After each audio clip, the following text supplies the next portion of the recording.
కథానంద లహరి సమూహ సభ్యులకి నమస్కారం. ఇప్పుడు వినబోయే కథ రైడ్.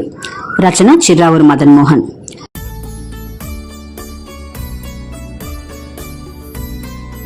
రాజారాం తన రూమ్ లో కూర్చుని సర్వర్ తెచ్చిన కాఫీ తాగుతున్నాడు. టైం దాదాపు 6 కావస్తోంది. అతడు బెంగళూరు రావటం అదే మొదటిసారి. ఇంటర్వ్యూ కోసం వచ్చి 2 రోజులుగా ఆ హోటల్లో బస చేశాడు. 3 ఈ ఉద్యోగం అతనికి వచ్చేట్లే ఉంది. అంతమందిలో తనొక్కరినే మర్నాడు కూడా రమ్మన్నారు. ఆ విషయం తలుచుకుంటే ఎంతో సంతోషంగాను గర్వంగాను ఉంది తనకు. తమ ఊరు నుంచి బయలుదేరి వచ్చే ముందు ఎంతో మంది స్నేహితులు ఎన్నెన్నో కథలు చెప్పారు బెంగళూరు గురించి. తను అన్ని కథలు విన్నా ఈ 2 రోజులు ఇంటర్వ్యూ గొడవలో ఏమీ పట్టించుకోలేదు. ఇవాళ మధ్యాహ్నం 3 వచ్చి చిన్న కునుకు తీసి లేచి కాఫీ తాగడంతో ఒంట్లో కొంచెం హుషారు వచ్చింది. అదీ కాక రేపు తప్పకుండా తనకు ఉద్యోగం దొరకొచ్చని మనసులో ఏదో ఒక మూల గాఢ నమ్మకం మనిషిలో హుషారును పెంచింది. ఖాళీ కప్పును సర్వర్కిచ్చి బాత్రూంకెళ్లి బాగా స్నానం చేశాడు. ఫ్రెష్ గా డ్రెస్ చేసుకుని వరండాలకొచ్చి నిల్చున్నాడు.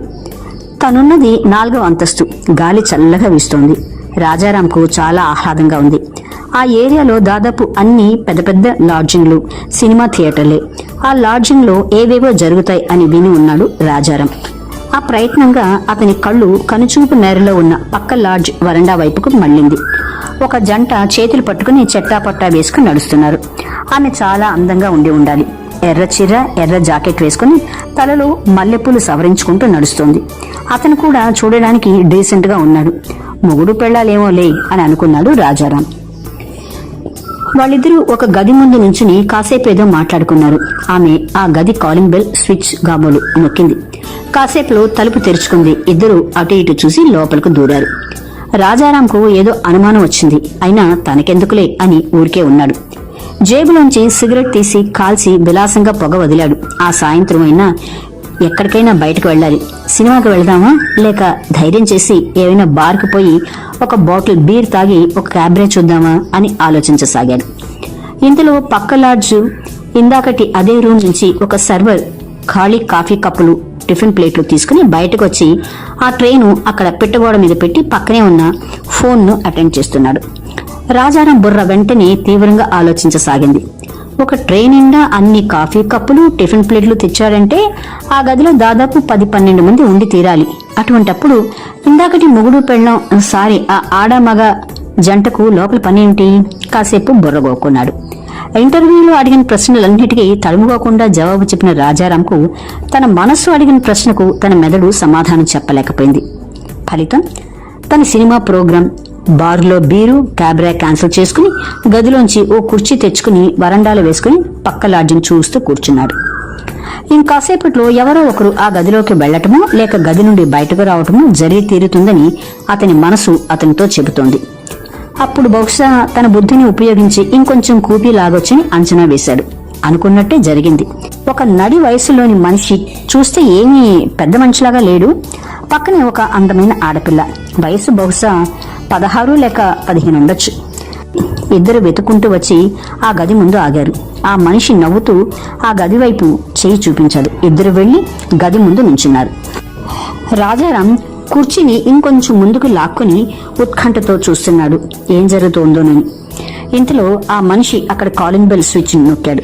దాదాపు 4-5 నిమిషాల వరకు వాళ్ళకెవరూ తలుపు తీయలేదు.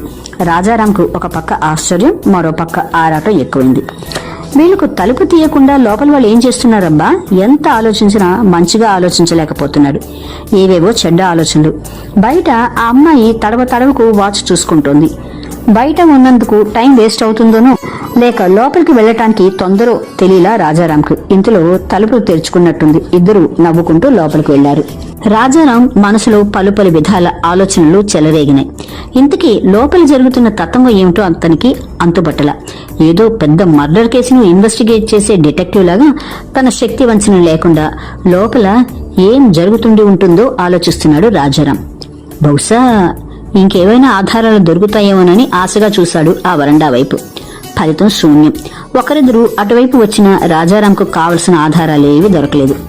ఇక లాభం లేదని మెల్లగా కుర్చీ నుంచి లేచి గది లోపలికి అద్దంలో చూసుకుని కొంచెం పౌడర్ వేసుకుని మళ్లీ తన స్టెప్ కటింగ్ క్రాప్ ను బాగా దువ్వుకుని ఒక సిగరెట్ వెలిగించి బయటకొచ్చి గదికి తాళం వేశాడు. మళ్ళీ బార్ బీర్ క్యాబరే జ్ఞాపకం వచ్చి బయలుదేరాడు. వెళ్లే ముందు మళ్ళీ ఆ లాడ్జ్ వైపు చూశాడు, మనసును ఆపుకోలేకుండా. ఇంతలో ఒక యువకుడు మెడలో ఒక కెమెరా, చేతిలో ఒక పెద్ద సంచి పట్టుకుని ఆదుర్దగా ఆ గది ముందు ఆగి బెల్లి కొట్టారు. తనకి బాగా తెలుసు ఆ సంచి కెమెరా కిట్ దాదాపు అట్లాంటిదే తన ఫ్రెండ్ వద్ద ఉంది. అందులో mini movie camera, flash light, స్టాండ్లు అన్నీ ఉంటాయి. ఇంతలో తలుపులు తెరుచుకున్నాయి. అతను అటు ఇటు చూసి లోపలికి దూరాడు. రాజారాం ఆలోచించసాగాడు. అంటే ఆడామగ జంటలు జంటలుగా ఉండటమే కాకుండా లోపల ఏదో బ్లూ ఫిల్మ్ షూటింగ్ లాంటి కార్యక్రమం కూడా జరుగుతుందన్నమాట. అమ్మో, మన ఫ్రెండ్స్ చెప్పిన దానికన్నా చాలా దారుణంగా ఉంది అనుకున్నాడు. అంటే ఈ ఫోటోగ్రాఫర్ లోపలి వాళ్ళని వివిధ పోజుల్లో ఫోటోలో లేక సినిమాను తీస్తాడనమాట. ఇప్పుడంతా తనకు అర్థమైపోయింది. కాకి నిక్కలు చొక్కా తొడుకుని ఒక రూమ్ బాయ్ ఒక ట్రేలో సోడాలు గ్లాసులు పెట్టుకుని ఆ గదిలోకి వెళ్లాడు. ఈ బెంగళూరులో ఆడామగ తాగుతారు, విచ్చలవిడిగా తిరుగుతారని చెప్పిన మిత్రుల మాటలు జ్ఞాపకానికి వచ్చాయి. అంటే ఇప్పుడు ఈ తాగుడు కార్యక్రమం మొదలై తర్వాత ఆ మత్తులో మిగిలిన కార్యక్రమాలు జరుపుతారన్నమాట. ఎందుకు మళ్లీ కుర్చీ లాక్కొని కూర్చున్నాడు రాజారాం. వాచ్ చూసుకున్నాడు. టైం 8 గంటలు దాటింది. దాదాపు ఆ 2 గంటల్లో అక్కడ ఎవరికీ తెలియకుండా అంతటి భాగవతం జరిగిపోతోందన్నమాట. కానీ తన్నెవ్వరూ మోసం చేయలేరు. తనంతా వాళ్లను ఒక కంట కనిపెడుతూనే ఉన్నాడు. కానీ ఆ గదిలో వాళ్లకే తమని పక్క లాడ్జి నుంచి ఒక వ్యక్తి కనిపెట్టి కాపలా కాస్తున్నాడని తెలియదు పాపం. ఇంతలో 5-6 మంది ఆడపిల్లలు అటు రావటం చూశాడు. అందరూ దాదాపు 16 ఏళ్ల ప్రాయం వాళ్లే. నవ్వుకుంటూ చాలా సంతోషంగా వస్తున్నారు. వాళ్ళని చూస్తే మేకప్ వేసుకుని ఆ ఫోటోగ్రాఫర్ కోసం వస్తున్నట్టు అనిపించింది. ఎందుకో రాజారాం మనసులో జాలి లాంటిది మెదిలింది. చచ్చా భగవంతుడా, వీళ్ళు ఆ గదిలోకి పోకూడదు అని మనసులోనే ప్రార్థించుకున్నాడు. కానీ విధి బలీయం. వాళ్ళు కూడా ఆ గది ముందు నిలబడి కాలింగ్ బెల్ నొక్కి లోపలికెళ్లారు. చిచి, బేదరికం ఎంత చెడ్డది! డబ్బు కోసం ఎంతటి పాపిష్టి పనులనే చేయిస్తుంది. పెళ్లయి పిల్లా పాపలతో కలకల్లాడుతూ ఉండవలసిన మన దేశ స్త్రీలు ఇక్కడ అంగడి బొమ్మలై. ఇకపైన ఆలోచించలేకపోయాడు రాజారాం. మన దేశాన్ని, దేశ దుర్భిక్షాన్ని కాసేపు తిట్టుకున్నాడు. ఇంతలో ఒక తాగుబోతు తలుపు తెరుచుకుని తూలుతూ బయటకొచ్చాడు. వాడు వాలకం చూస్తే తప్పక లోపల ఏదో లోఫర్ పని చేసి వచ్చినట్టు తెలుస్తూనే ఉంది రాజారాంకి. చూస్తుండగానే వాడు వరండాలోనే వాంతి చేసుకున్నాడు. మైకం ఎక్కువై అక్కడ పడిపోయాడు. జనం మూగారు. తనలో క్యూరియాసిటీ పెరిగింది. కుర్చీలోంచి లేచాడు రాజారాం. కుర్చీలోంచి లేచిన రాజారాం పక్క లాడ్జ్ కాంపౌండ్ లోకి దూరాడు. 4 అంతస్తుల మెట్లు ఎక్కి అవలీలగా ఆ వరండాను చేరుకున్నాడు. తనకెదురుగా ఇందాక మొదట్లో కనబడి ఆ గదిలో దూరిన దంపతులు తనకెదురొస్తున్నారు. అదే ఎర్ర చీర, ఎర్ర జాకెట్. ఇప్పుడు ఆమె పెట్టుకున్న మల్లెపూల వాసనను కూడా చూడగలిగాడు రాజారాం. ఇద్దరూ ఏదో ముసిముసి నవ్వులు నవ్వుకుంటున్నారు. అక్కడే ఉండి వాళ్ళెక్కడికి వెళ్తారో చూద్దామని నుంచున్నాడు రాజారాం. వాళ్ళు 405 గది ముందు ఆగి తాళం తెరుచుకుని లోపలికి దూరారు. అంటే ఇక్కడే మకాం పెట్టి భాగవతం నడిపిస్తున్నారన్నమాట. చిచి, ఏ మనుషులో అనుకుంటూ ఇంకా అక్కడి తాగుబోతు చుట్టూ ఉన్న మనుషుల వైపు నడిచారు. 2-3 రూమ్ బాయ్లు ఆ మనిషిని అక్కడి రూమ్ నంబర్ 410 తెరిచి లోపల పడుకోబెట్టారు. అంటే ఈ తాగుబోతు ఇక్కడి వాడేనన్నమాట. అంటే ఈ హోటలే ఇటువంటిదన్నమాట. ఇంకా నయం, ఇక్కడ దిగకుండా పక్కనున్న డీసెంట్ లాడ్జ్ లో దిగాను అనుకుని వరండా చివరికి చేరాడు రాజారాం. అటు ఇటు చూసి ఆ గది వైపు తొంగి చూశాడు.